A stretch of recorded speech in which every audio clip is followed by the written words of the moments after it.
सुप्रभात बच्चों, आज हम जो व्याकरण का भाग देखने वाले कारक। तो कारक किसे कहते? तो देखो कुछ यहाँ पे वाक्य मैं आपको पढ़ के सुनाता हूँ। कप्तान ने खिलाड़ियों को स्टेडियम के पास बुलाया। यहाँ पे ने को के, उसके लिए दुकान से एक ग्राउंड मैन के द्वारा शरबत मंगवाया। दुकानदार का भाई भी स्टेडियम में बैठकर मैच देख रहा था। वह बोला, अरे लाओ शरबत, मैं ही लेकर आता हूँ। अब देखो यहाँ पे जो शब्द आए हैं,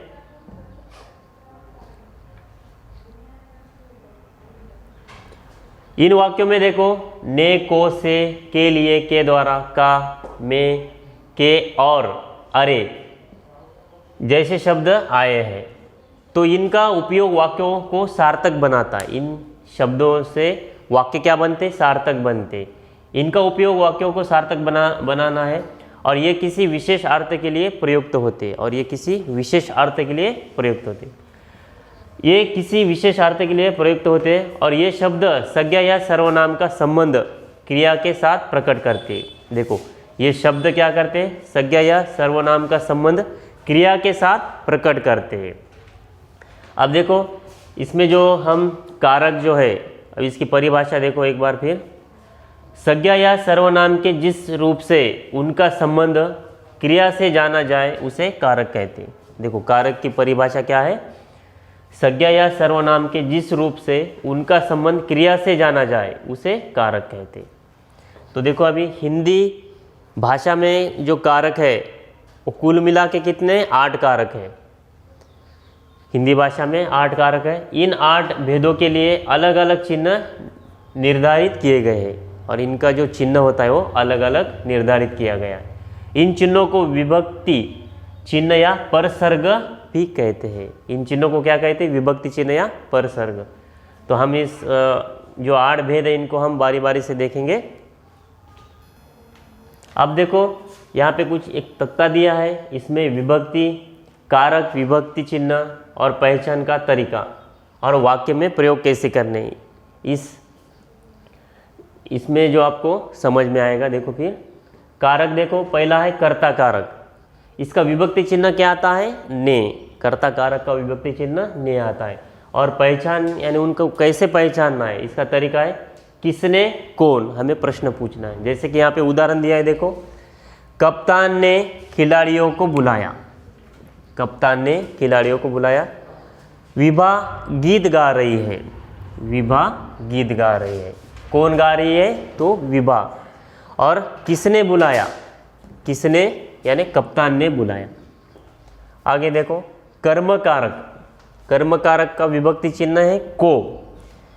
इसका पहचान का तरीका यानी पहचान हमें कैसे करनी है? किसको क्या कहा, हमें प्रश्न पूछना है किसको क्या और कहा।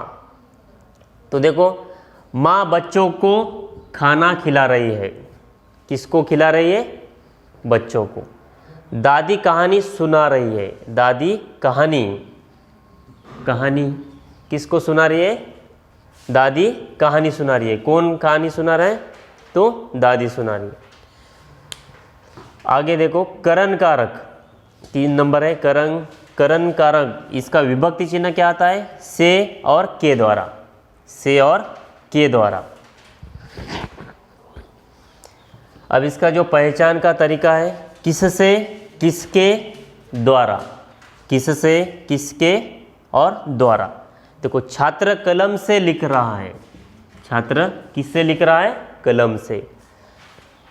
आगे देखो मालिक ने नौकर के द्वारा सामान मंगवाया। किसके द्वारा?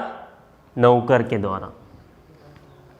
आगे देखो संप्रदान कारक। अब इसका विभक्ति चिन्ह है के लिए और को। के लिए और को। अब इसका पहचान कैसे करना है? देखो किसके लिए, किसको।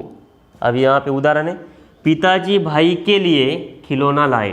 किसके लिए लाए? भाई के लिए। और दूसरा वाक्य है बड़ी बहन ने छोटे भाई को आशीर्वाद दिया। बड़ी बहन ने छोटे भाई को आशीर्वाद दिया। तो ये उदाहरण है।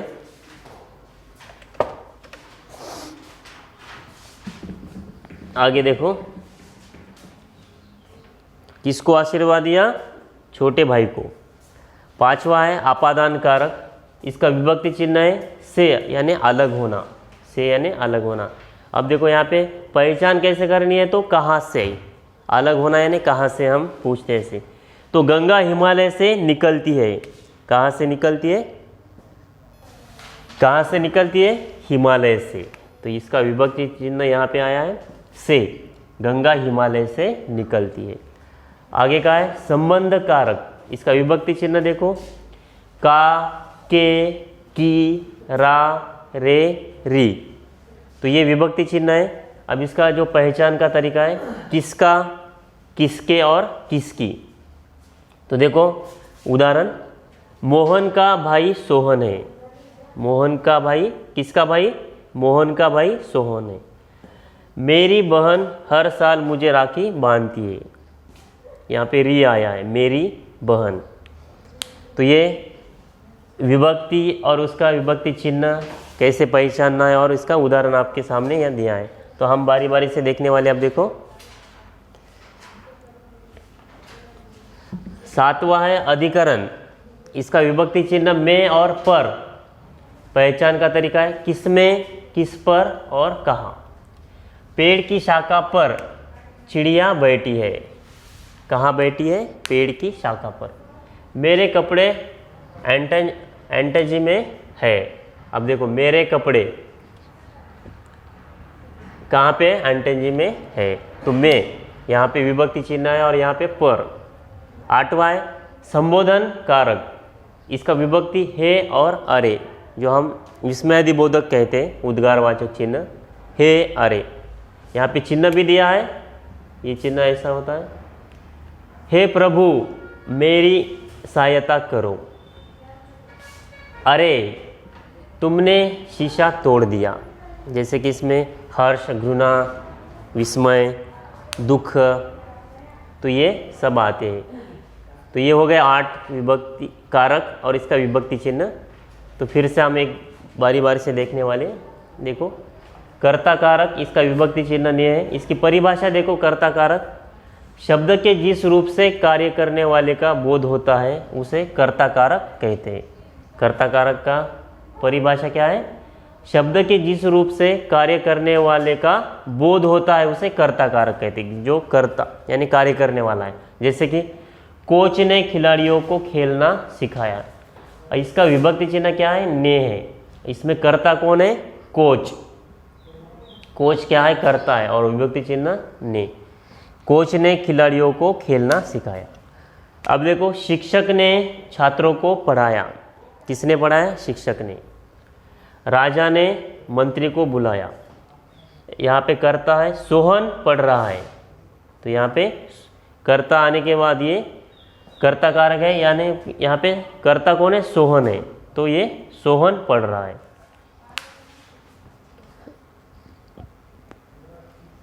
अब देखो इसका एक बार फिर से स्पष्टीकरण दूंगा मैं अभी। इन वाक्यों में कोच, शिक्षक, राजा और सोहन क्रमशः सिखाने, पढ़ाने, बुलाने और पढ़ने का कार्य कर रहे हैं, इसीलिए ये कर्ता कारक है। कर्ता का विभक्ति चिन्ह ने है। ने का प्रयोग भूतकाल में होता है। ने का चिन्ह क्या होता है? भूतकाल में होता है। चौथे वाक्य में ने का प्रयोग नहीं किया गया है। इसमें ने का प्रयोग नहीं किया है क्योंकि यह क्रिया वर्तमान काल की है। ये जो क्रिया है वर्तमान काल की, सोहन पढ़ रहा है। और यहाँ पे इसके बावजूद सोहन कार्य कर रहा है, अतः वह कर्ता कारक है। यहाँ विभक्ति चिन्ह नहीं है क्योंकि वो कर्ता कारक है, इसमें विभक्ति चिन्ह नहीं दिया है। ठीक है। अब देखो आगे का 2 नंबर है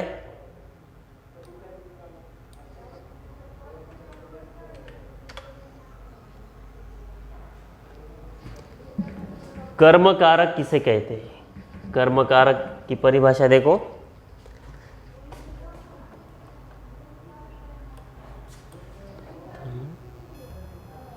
कर्म कारक वाक्यों में जिस शब्द पर क्रिया का प्रभाव या पड़ता है। वाक्य में जिस शब्द पर क्रिया का प्रभाव पड़ता है उसे कर्मकारक कहते हैं। जैसे उदाहरण देखो, शिक्षक ने छात्रों को पढ़ाया, शिक्षक ने छात्रों को पढ़ाया। राजा ने मंत्री को बुलाया। सुबोध हारमोनियम बजा रहा है। अब देखो, वाक्य में जिस शब्द पर क्रिया का प्रभाव पड़ता है उसे कर्मकारक कहते हैं। अब देखो, इसमें शिक्षक ने छात्रों को पढ़ाया, यहाँ पे शिक्षक जो है कर्ता है और छात्र क्या है, कर्म, और पढ़ाया क्या है, क्रिया है। तो इसमें जो वाक्य में जिस शब्द पर क्रिया का प्रभाव पड़ता है, इसमें क्रिया का प्रभाव पड़ रहा है, तो इसीलिए ये कर्मकारक क्या है, कर्मकारक है। देखो, राजा ने मंत्री को बुलाया। राजा ने किसको बुलाया, मंत्री को। यहाँ पे कर्म है मंत्री। और सुबोध हारमोनियम बजा रहा है, सुबोध हारमोनियम बजा रहा है। तो ये यहाँ पे जो सुबोध हारमोनियम बजा रहा है। आप देखो, इन वाक्यों में हम स्पष्टीकरण आपको बताऊंगा। इन वाक्यों में छात्र, मंत्री और हारमोनियम शब्द कर्मकारक है। ये सभी जो है कर्मकारक के उदाहरण है। देखो, अभी शिक्षक, राजा और सुबोध की क्रिया का परिणाम इन तीनों पर पड़ रहा है। शिक्षक, राजा और सुबोध की क्रिया का जो परिणाम है तीनों पर पड़ रहा है। तीसरे वाक्य में परसर्ग या विभक्ति चिन्ह नहीं दिया है क्योंकि यह वर्तमान काल का वाक्य है। ये क्या है, वर्तमान काल का वाक्य है।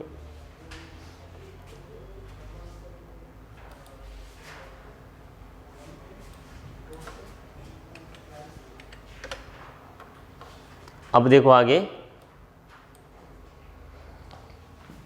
इन वाक्यों में कर्मकारक को जानने के लिए प्रश्न पूछना चाहिए कि सुबोध क्या बजा रहा है। उत्तर मिलता है कि हारमोनियम। सुबोध के कार्य का प्रभाव हारमोनियम पर पड़ रहा है, इसीलिए इसमें बिना विभक्ति चिन्ह के ये वाक्य कर्मकारक का है।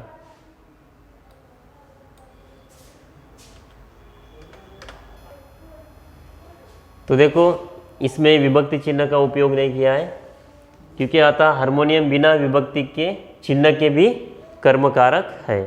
तो देखो, यहाँ तक हमने कर्ताकारक, कर्मकारक ये दो प्रकार देखे। इसके आगे भी और हम प्रकार देखने वाले, उसके भेद अगले वीडियो में। ठीक है, इसे एक बार फिर से पढ़िए और इसके आगे का भाग हम अगले वीडियो में देखने वाले। ठीक है, ओके।